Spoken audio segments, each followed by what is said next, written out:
Bentuk Bumi. Bumi adalah planet ketiga dari Matahari yang merupakan planet terpadat dan terbesar kelima dari 8 planet dalam tata surya. Bumi juga merupakan planet terbesar dari 4 planet kebumian di tata surya. Bumi terkadang disebut dengan dunia atau planet biru.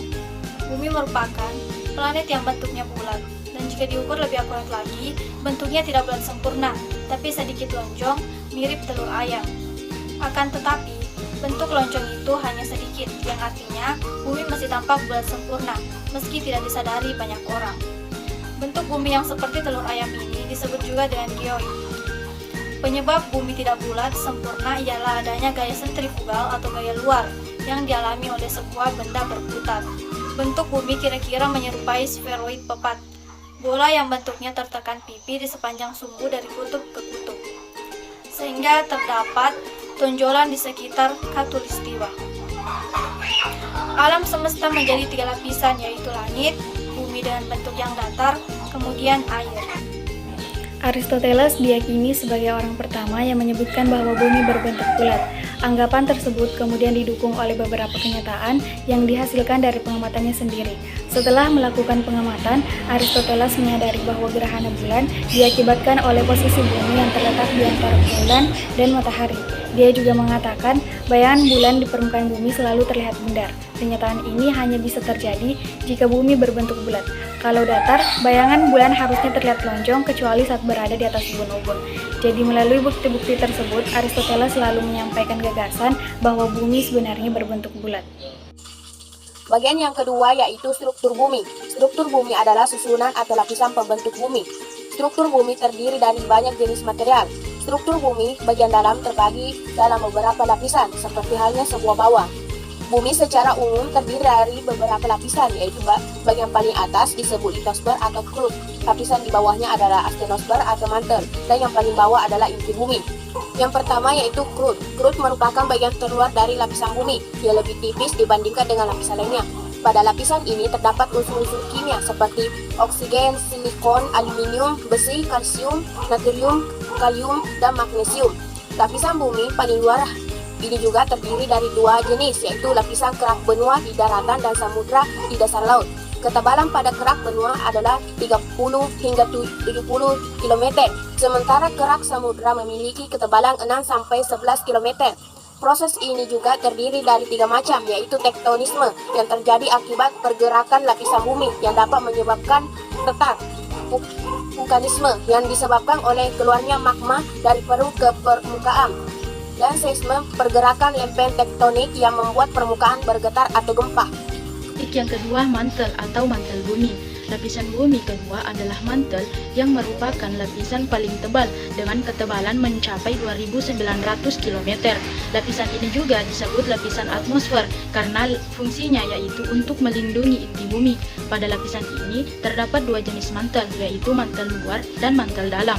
Mantel luar memiliki ketebalan 10-300 km di bawah permukaan bumi dengan suhu 1400 hingga 3000 derajat Kelvin yang membuat logam-logam di dalamnya sudah mengeras pada bagian mantel dalam. Ketebalannya 300 sampai 2890 km di bawah permukaan bumi dengan suhu yang dapat mencapai 3000 derajat Kelvin. Pada lapisan bumi ini sudah mulai berisikan logam cair. Outer core atau inti luar. Lapisan bumi ini merupakan lapisan cair dengan ketebalan sekitar 2266 km yang terdiri dari besi dan nikel di atas inti dalam dan di bawah mantel.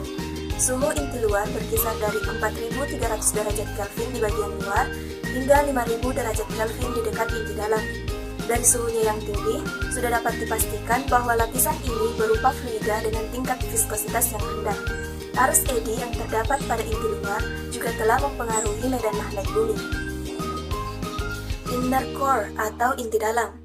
Sesuai dengan namanya, inti dalam merupakan lapisan bumi paling dalam yang berbentuk bola padat berjari-jari sekitar 1220 km. Lapisan ini merupakan lapisan terpanas dari bumi dengan kedalaman 5150 sampai 6370 km dengan suhu 5500 derajat Kelvin. Lapisan ini dipercaya tersusun atas besi dan nikel.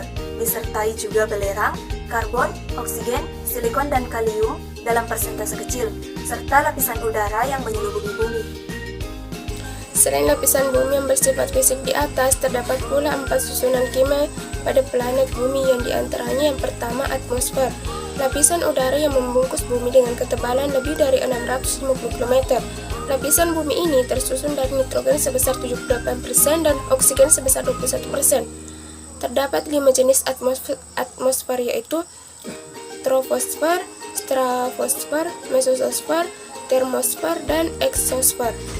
Yang kedua yaitu hidrosfer, lapisan air yang berada di permukaan bumi seperti samudra, danau, sungai, air tanah, serta uap.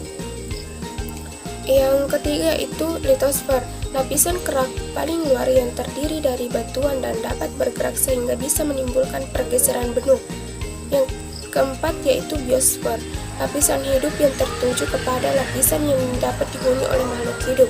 Lapisan bumi ini mencangkup daratan, air, udara, dan interaksi antara makhluk hidup dengan lingkungannya. Pembentukan benua dan samudra. Ada 2 teori terbentuknya benua di dunia. Yang pertama, teori konsep planet stabil menurut ahli geologi kuno. Benua yang ada sekarang ada 6, sudah ada pada masa lampau dan semakin lama semakin mengecil, diibaratkan seperti kulit jeruk. Dan yang kedua, teori pergeseran lempeng bumi menurut ahli geologi modern. Alfred Lothar Wegener mengungkapkan bahwa benua yang ada sekarang berasal dari satu benua besar yang bernama Pangea. Akibat pergeseran lempeng bumi, kemudian Pangea atau benua besar tersebut dibagi menjadi 2 benua besar. Di utara disebut dengan Laurasia dan di selatan disebut dengan Gondwana. Sekitar 60 juta tahun yang lalu, pemisahan benua sudah tampak seperti sekarang, namun daratan India belum menyatu dengan Asia. Lalu, lambat laun benua-benua bergeser dengan kecepatan antara 3-13 cm per tahun, hingga akhirnya menjadi 6 benua seperti saat ini, dan diibaratkan seperti bongkahan es. Diprediksi oleh para ahli geologi modern, 6 benua yang ada sekarang akan kembali menjadi satu bagian. Teori ini didukung oleh bukti-bukti berupa kesamaan garis pantai Afrika bagian barat dengan Amerika Selatan bagian timur, dan adanya kesamaan fosil dan kesamaan struktur dan jenis batuan antara pegunungan Appalachia dengan pegunungan di Inggris dan Skandinavia. Jadi ada pun 6 benua yang paling luas. Yang pertama itu benua Asia yang biasa dikenal dengan benua kuning, yang kedua benua Amerika yang biasa dikenal dengan benua merah, yang ketiga benua Afrika yang biasa dikenal dengan benua coklat, yang keempat benua Antartika yang dikenal dengan benua putih, yang kelima benua Eropa yang dikenal dengan benua ungu, yang keenam benua Australia yang dikenal dengan benua hijau. Berdasarkan sejarah terbentuknya benua memengaruhi juga terhadap pembagian samudra yang diawali dengan terbentuknya lautan luas yang disebut Tetis. Kemudian, lautan tersebut terbagi-bagi sesuai dengan pergeseran lempeng benua yang akhirnya kita ketahui ada 5 lautan samudra. Tahukah kamu urutan samudra terluas sampai yang terkecil? Yang pertama, Samudra Pasifik atau dikenal dengan Laut Teduh. Kemudian yang kedua, Samudra Atlantik. Yang ketiga, Samudra Hindia. Yang keempat, Samudra Antartika atau Samudra Selatan. Yang kelima, Samudra Arktik.